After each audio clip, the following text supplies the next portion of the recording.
안녕하세요, 빠영입니다. 정말 오랜만에 인사를 드리는 것 같아요. 제 컴퓨터 상태가 약간 이상해서 제가 몇 편 찍어놨던 영상들을 좀 날렸어요. 그렇게 날리다 보니까 사실 다시 시작할 의욕이 나지가 않더라고요.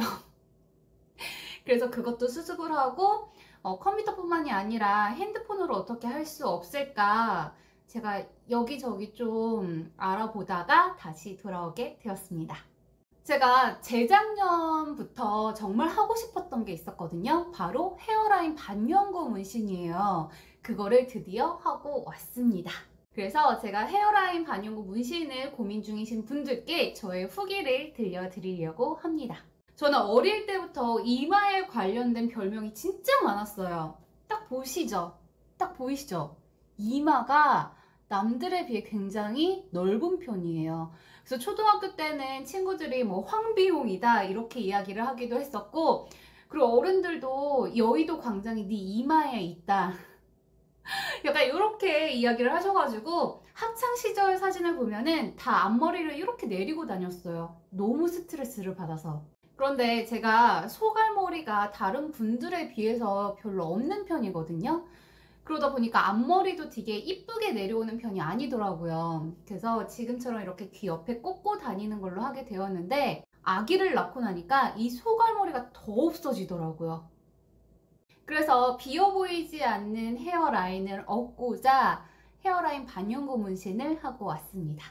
총 3차까지 시술을 받아야 된다고 하는데 저는 지금 1차만 마치고 온 상태고, 시술을 받은 지 지금 2주 정도 지났어요. 이제 6주가 지나면 2차 리터치가 들어가야 되거든요. 그 전에 제 모습을 보여드리도록 할게요. 헤어라인 반영구를 하기 전이에요. 이마 사이사이가 비어있는 게 보이죠? 헤어라인 반영구를 한 후 일주일이 지난 상태입니다. 연하긴 하지만 빈 곳이 채워졌죠? 제가 시술을 끝내고 집에 가는 길에 친구들이 이렇게 물어보더라고요. 야, 너 만족스러워? 만족합니다. 진짜. 왜 지금까지 이거를 망설였을까 싶을 정도로 진짜 만족도가 엄청 높아졌어요. 제가 항상 머리를 감고 딱 나오면은 여기가 비어 있어서 스트레스를 엄청 많이 받았었거든요. 그런데 지금은 머리를 이렇게 뒤로 해서 포니테일이라고 그러죠. 완전 이렇게 왕관을 해도 여기가 푹 들어가서 비어 보이지가 않으니까 사람이 약간 자신감이 생기더라고요. 그래서 저는 저처럼 헤어라인 때문에 고민이에요 하시는 분들한테 그냥 헤어라인 반영구 한번 받아보세요 라고 추천을 해드리는 편입니다. 처음 헤어라인 반영구 시술을 받아야겠다 이렇게 결심을 했을 때 처음 고민이 됐던 게 어디로 가야 될지 모르겠는 거예요. 이게 아무래도 문신이다 보니까 1년 정도는 내 몸에 남는 거잖아요. 그래서 아무 데나 함부로 못 가겠더라고요. 이게 막 지울 수 있는 게 아니니까. 그래서 저는 첫 번째로 시술 경험이 굉장히 많은 곳을 찾았어요. 아무래도 경험이 많으신 분들일수록 숙련도가 있다고 생각을 했거든요. 그리고 두 번째로 제가 하려는 헤어라인 반영구 문신을 굉장히 많이 하신 분들을 찾았어요. 눈썹 반영구 문신을 하는 곳에서 헤어라인 반영구를 하는 경우가 굉장히 많더라고요. 그런데 아무래도 눈썹 위주로 더 많이 하시는 분들이 계시고 헤어라인 쪽으로도 많이 하시는 분들이 계셨어요. 그래서 저는 SNS나 아니면 검색창에 헤어라인 반영구 이거 위주로 굉장히 시술 경험이 많은 곳을 찾아갔습니다. 시술한 곳은 비밀로 할게요. 이거는 함부로 말하면 안 된다고 그러더라고요, 요새. 그래서 제가 굉장히 소심해서 이거는 그냥 제 마음속에 묻어두도록 하겠습니다. 인터넷이나 말씀드린 것처럼 인스타그램 이런 데 찾아보면은 굉장히 많이 나오거든요. 그 중에서 내가 마음에 드는 모양대로 시술하는 데가 있을 거예요. 그쪽에 가셔가지고 한번 상담을 받아보신 후에 진행하는 걸 추천합니다. 비용! 네, 비용이 굉장히 중요하죠. 저도 처음에 받으러 갈 때 비용에 대한 부분이 굉장히 궁금했었는데요. 이건 제가 3군데 정도 상담을 받아봤는데 지역 따라 그리고 업체에 따라서 좀 많이 달랐어요. 그리고 내가 하려는 헤어의 그 면적이라고 해야 되나요? 이 면적에 따라서도 금액이 달라지기 때문에 그 상담을 받아보신 후에 금액을 듣는 것이 가장 최고입니다. 그래도 대부분 평균치라는 게 있잖아요. 평균을 봤을 때 한 19만 원에서 30만 원 정도 생각하시면 되는 것 같아요. 보통 1차에서 2차 리터치까지 포함된 금액입니다. 아까 말했듯이 이거는 샵에 따라서 굉장히 천차만별로 달라지는 거기 때문에 제가 평균이라고 말했던 거는 제가 상담을 받아봤던 곳들의 평균이라는 거 기억해 주시면 좋을 것 같아요. 제가 헤어라인에 대한 스트레스를 굉장히 많이 갖고 있다고 했으면서도 거의 2년 정도를 망설였잖아요. 그 망설였던 이유가 아플까봐. 제가 아픈 거 진짜 싫어하거든요. 그래서 견디라면은 견디는 편이긴 한데 그래도 굳이 찾아가서 아픈 일을 하고 싶지는 않다. 이런 주의라서 그래서 이런 미용적인 시술도 누가 공짜로 해준다고 해도 안 받았어요. 아플까봐. 그래서 헤어라인 반영구 문신을 받을 때에도 아플까봐 고민을 굉장히 많이 했던 것 같아요. 실제로 시술을 하는 분한테 여쭤봤어요. 헤어라인 반영구 시술 받을 때 얼마나 아플까요? 라고 말씀을 드렸더니 제가 눈썹을 받아보진 않았지만 그거에 10배 정도 더 아플 거라고 이야기를 해주시더라고요. 아무래도 두피 부분이 눈썹보다 면적이 더 넓잖아요. 긁어야 되는. 그러다 보니까 아무래도 더 아프게 느껴지는 것 같았어요. 그래서 저는 시술 받는 곳을 선택할 때에도 사람들의 후기에 별로 안 아팠어요 라는 평이 많은 곳을 따라갔어요.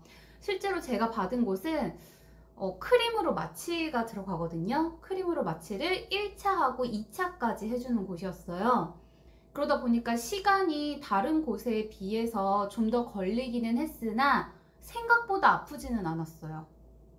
그냥 쓱쓱쓱 긁는 그 소리가 싫어서 그렇지 요거 자체는 그냥 반으로 살짝 따끔따끔한 정도? 그래서 아프지는 않아서 내가 이걸 왜 지금까지 망설였을까 싶을 정도로 막 통증이 엄청나진 않았어요. 마취가 풀린 후에도 살짝 아릿아릿하고 따끔따끔한 부분이 있긴 했었는데 다음 날에는 그것도 전혀 느껴지지 않았습니다. 헤어라인 반영구 시술을 받으러 갈 때 따로 준비물이 필요하진 않지만 그래도 저 요거 두 가지는 꼭 챙겨가시라고 말씀드리고 싶어요. 저도 이번에 2차 리터치 받으러 갈 때 모자랑 이어폰은 진짜 반드시 꼭 챙겨가려고 하고 있거든요. 우선 이어폰 제가 아프진 않다 그랬잖아요. 생각보다 막 아프진 않은데 이마를 이렇게 긁을 때마다 싹싹싹 하고 긁히는 소리가 나요. 근데 이 소리가 진짜 너무 공포스럽더라고요. 어쨌든 내 살이 긁히는 소리잖아요. 그러니까 괜히 더 아프게 느껴지는 것 같고 막 몸도 더 긴장이 되더라고요. 그래서 다음에는 이어폰을 반드시 끼고 그 소리를 차단할 생각입니다. 그리고 두 번째 모자. 시술이 모두 끝나고 파우더룸으로 안내를 받았어요. 뭐 머리가 헝클어져 있고 이러니까 이거를 좀 정돈을 하고 가세요 이런 뜻이긴 한데 사실 의미가 크게 없어요. 이미 마취 크림으로 머리가 굉장히 떡이 져 있었던 상황이었기 때문에 이거는 드라이기로 어떻게 커버를 칠 수가 없더라고요. 저는 저희 집에서 한 대중교통으로 1시간 반 정도 떨어진 곳에 가서 받았거든요. 그래서 대중교통을 타고 오는데 괜히 민망한 거예요. 그래서 다음부터는 끝나고서는 그냥 모자를 쓰고 와야겠다. 머리가 너무 떡져 있으니까. 그 생각을 했어요. 준비물을 뭘 가지고 가야 될까요? 라고 저한테 물어보신다면 저는 이어폰과 모자를 말씀드리고 싶어요. 그래서 지금 2주가 지났는데 확실히 처음 받았을 때에 비해서는 흐릿흐릿해지긴 했지만 그래도 여전히 예쁘게 남아 있습니다. 이렇게 결결이 얇게 돼 있어서 그냥 멀리서 이렇게 봤을 때는 다들 모르세요. 저 첫날 헤어라인을 하고 집에 와서 신랑한테 나 하고 왔어 라고 하니까 신랑이 딱 이렇게 보더니 어디란 거야? 이 말을 하더라고요. 그날 저희 친정에 갔었는데 저희 엄마께서도 대체 뭘 한 건지 모르겠다고 할 정도로 굉장히 감쪽같이 되었습니다. 저의 헤어라인 반영구 후기는 여기까지입니다. 지금 고민하시는 분들한테 조금이나마 도움이 됐으면 좋겠어요. 그럼 그 이전에는 어떻게 헤어라인을 커버하고 다니셨나요? 라고 궁금해하실 분들이 계실 것 같아서 이 부분은 제가 다음에 한번 다시 팁을 가지고 오도록 하겠습니다. 그럼 다음 컨텐츠에서 만나요. 안녕!